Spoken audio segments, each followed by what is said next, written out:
పితా పుత్ర పవిత్రాత్మ నామమున ఆమేన్. పునీత విన్సెంట్ డే పాల్ మత కన్యల సభ కన్యాశ్రీ అద్భుత పథకం, భక్తి ప్రారంభకురాలు మరియు మత సాక్షి పునీత క్యాథరిన్ లబోరే గారు. ఫ్రాన్స్ దేశంలో బర్కండీ పట్టణంలో ఒక పెద్ద రైతు కుటుంబం ఉంది.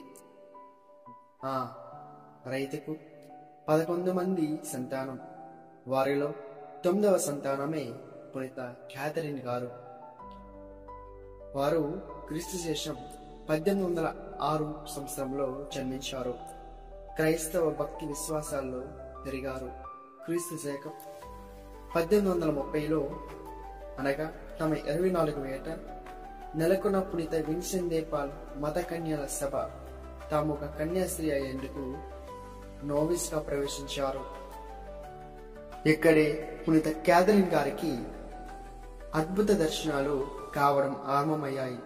ఒకసారి వారు పవిత్ర దివ్య సప్రసాదంలో అప్పంలో ప్రభువైన యేసును క్యాథరిన్ గారికి కనిపించారు.